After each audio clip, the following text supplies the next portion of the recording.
Halo teman-teman semua, kembali lagi di Tanya Trading. Hari ini kita akan mengecek apakah ada update di hari ini dari berita forex maupun kripto. Kalau kita lihat di sini, kita lihat di DXY atau indeks dolar. Saat ini indeks dolar sedang mengalami tren penurunan dan kemungkinan dia akan kembali atau meraih ke level trendline terlebih dahulu. Kemungkinan akan naik ke trendline. Dan kalau kita lihat harga gold saat ini juga sedang mengalami penurunan ya teman-teman.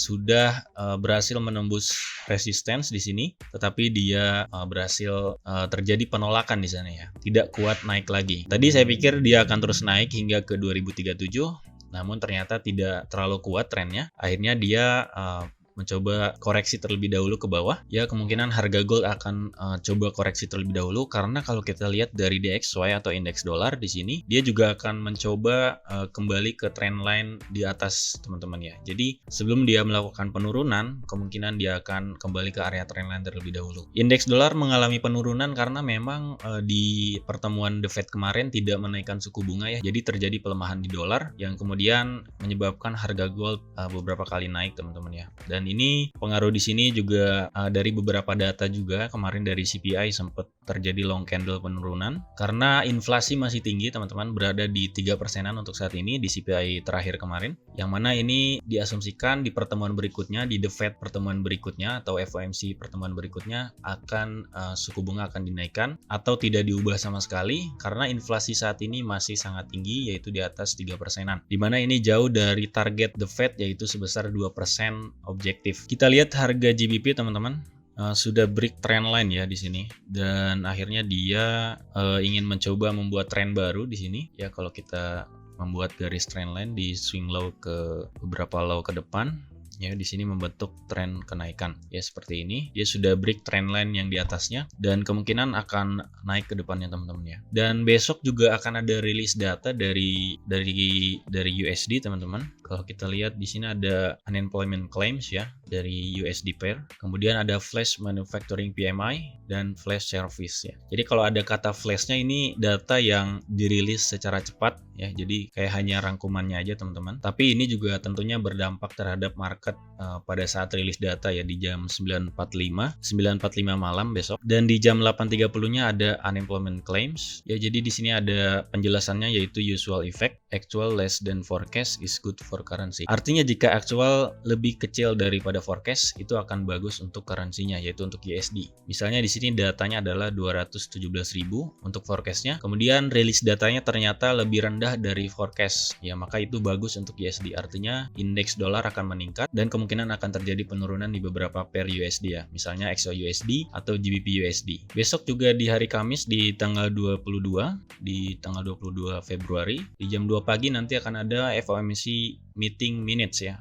Tapi ini bukan kenaikan suku bunga teman-teman. Ini hanya meeting biasa, tetapi ini juga akan berdampak ya di market. Nah, ini ada keterangannya di usual effect-nya, itu adalah more hawkish than expected is good for currency. Ya, jika memang nanti hasil meetingnya adalah hawkish, maka bagus untuk USD. Jadi hawkish itu adalah kecenderungan The Fed atau regulator ya, itu akan menaikkan suku bunga untuk mengontrol inflasi. Ada lawan dari hawkish yaitu dovish ya, dovish dengan lambang merpati, itu dia akan cenderung menahan kenaikan suku bunga atau bahkan mengurangi suku bunga teman-teman ya, supaya ekonomi bergerak di market. Dan biasanya kalau terjadi dovish itu aset-aset akan naik ya teman-teman, dari BTC, XAUUSD itu akan naik ya. Berbeda dengan hawkish yang mana ini akan dinaikkan suku bunga, tentunya akan menarik para pembeli obligasi US ya. Jika suku bunga tinggi maka return dari obligasi juga tinggi gitu ya. Jadi itu perbedaan hawkish dan juga dovish. Kita lihat untuk harga BTC saat ini,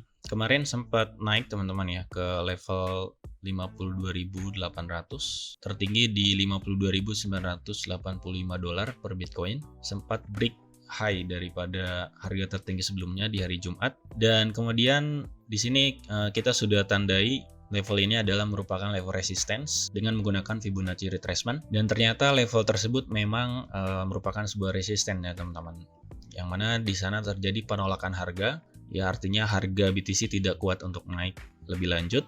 Ya, dia akhirnya terbanting koreksi ke bawah hingga ke level 50.700. Ya, di sini bisa kita asumsikan ini adalah level support ya, karena terjadi dua titik harga tertahan di sana ya. Jadi kita bisa asumsikan sekarang memang harga BTC sedang berada di kondisi sideways teman-teman. Harga hanya ranging di area, harga cenderung ranging ya dari level 50.700 hingga ke level 52.900. Kita lihat ada berita apa untuk dari kripto di Watcher Guru. Untuk hari ini ada update mengenai di si Sam Bankman-Fried ya, yang sudah berada di penjara saat ini.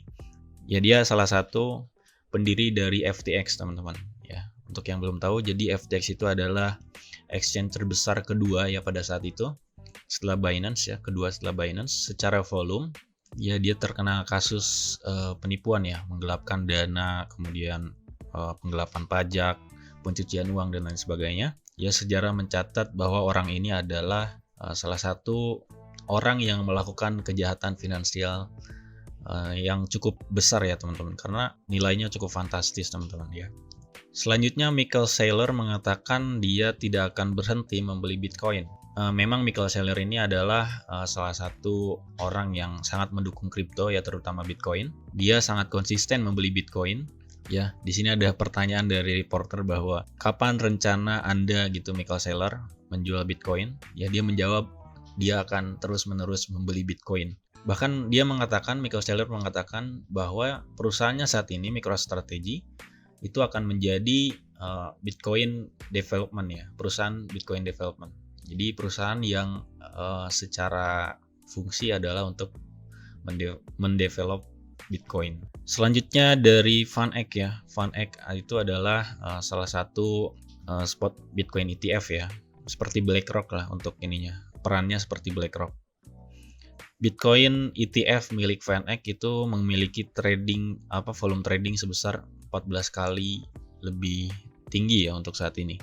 Ya, kita lihat volumenya kalau dari grafik itu dari 50 juta hingga 250 juta ya, 4 kali lebih banyak untuk volume perdagangannya. Dan Ethereum berhasil tembus 3.000 teman-teman. Ya, saat ini harga tertinggi di 3.033 dolar per Ethereumnya. Dan saat ini trennya sangat-sangat bullish teman-teman. Ya, kalau kita lihat di chart 4 jam ataupun di chart daily, di sini sangat-sangat bullish ya. Bahkan koreksinya cenderung sedikit teman-teman. Dan Ethereum juga sedang diajukan untuk spot ETF-nya ya teman-teman oleh BlackRock. Saat ini sedang dalam pengajuan dan sedang direview ulang oleh SEC atau Bapeptinya Amerika teman-teman. Pada saat itu SEC mengatakan bahwa ingin meninjau lebih lanjut daripada pengajuan yang diajukan oleh BlackRock. Ya, kalau kita lihat dari artikel ini ya, baru-baru ini sebagian besar dapat dikaitkan dengan peningkatan antisipasi pasar terkait dua pengembangan ya. Yang pertama, ada potensi persetujuan ETF Ethereum oleh Komisi Sekuritas dan Bursa Amerika Serikat atau SEC.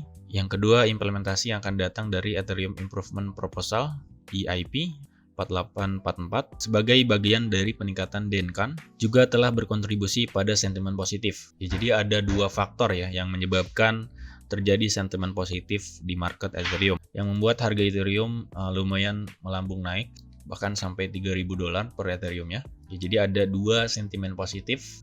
Yang pertama mengenai ETF Ethereum yang saat ini sedang diajukan, dan yang kedua tentang proposal Ethereum Improvement tadi. Oke teman-teman, mungkin itu saja untuk update hari ini. Jangan lupa teman-teman jika ada pertanyaan silahkan komen di kolom komentar di bawah. Dan jangan lupa support video ini dengan like dan juga subscribe agar teman-teman tidak ketinggalan video update terbaru setiap harinya. Sampai jumpa di video update berikutnya.